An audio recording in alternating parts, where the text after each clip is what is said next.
यार ये भी अपने 2023 के प्री का क्वेश्चन है।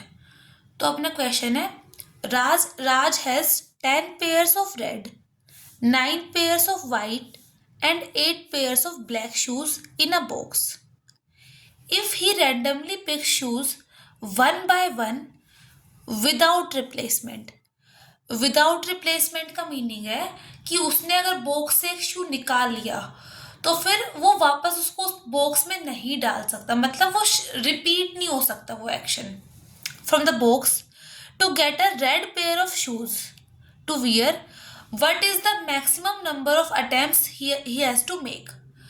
तो यार आपने क्वेश्चन में दे रखा है कि जो राज है एंड उसके पास एक बॉक्स है, उस बॉक्स में उसके पास 10 पेयर ऑफ रेड शूज है, 9 पेयर ऑफ वाइट शूज है and 8 pair of black shoes है।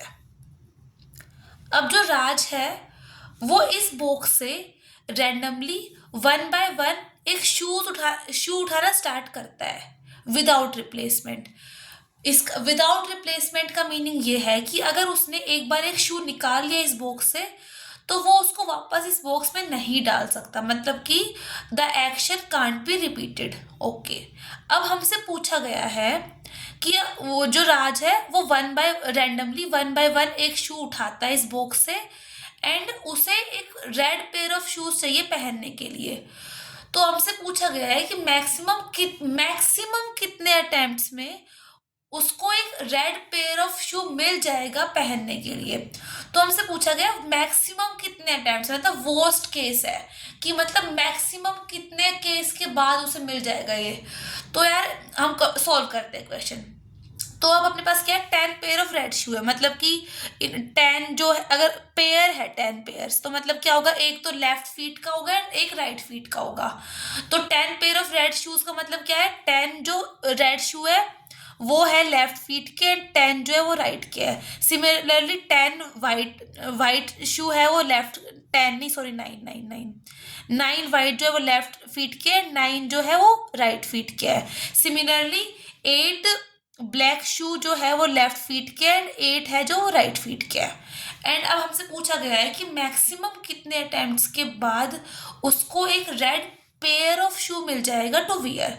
तो पेयर ऑफ शू का मतलब क्या है, हमें एक रेड शू चाहिए, उसका एक लेफ्ट फीट का एंड एक राइट फीट का शू। ओके, एंड हमें वर्स्ट केस निकालना है। तो वर्स्ट केस तो क्या होगा यार कि भाई उसने, मान लो उसने पहले 16 जो शू उठाए वो सारे ब्लैक उठा लिए, फिर नेक्स्ट 18 शू उसने उठाए वो वाइट उठा लिए, एंड उसके बाद भी और बुरा क्या हो सकता है कि उसने नेक्स्ट जो 10 शू उठाए रेड कलर के उठाए बट वो सारे किसी एक फीट के उठाए, मतलब सारे के सारे या तो लेफ्ट फीट की उठा लिए सारे राइट फीट की उठा लिए, मतलब 10।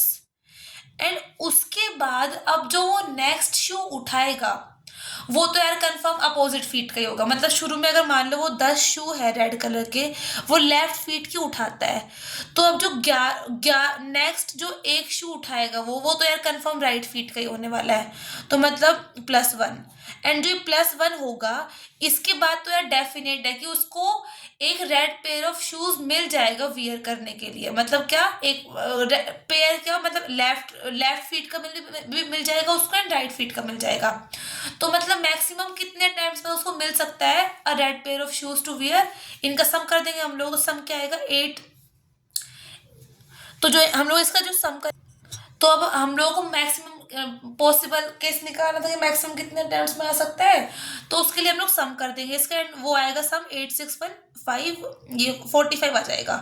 तो मतलब यार मैक्सिमम 45 अटेम्प्ट्स के बाद उसको एक रेड पेयर ऑफ शूज मिलेगा ही मिलेगा टू वियर। मतलब हमसे है ना वर्स्ट केस पूछा गया था इस क्वेश्चन में कि है ना सबसे बुरा क्या हो सकता है कि उसको एट लास्ट, मतलब होता है वर्स्ट लक क्या हो सकता है उसको कि सबसे आखिर में उसको मिले आखिर में एक रेड पेयर ऑफ शू पहनने के। वो क्या होगा कि भाई पहले उसे 16 शू उठाए वो सारे ब्लैक के निकल गए, फिर नेक्स्ट 18 वाइट के निकल गए, मतलब आगे पीछे हो सकता है।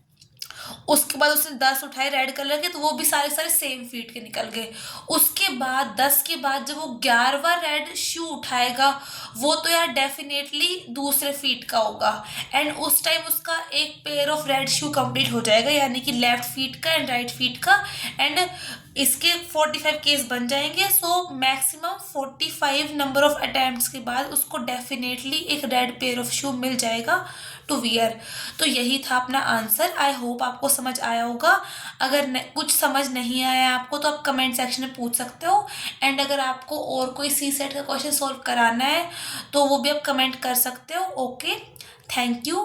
प्लीज़ लाइक कर देना अगर आपको समझ आया हो तो। Okay, bye.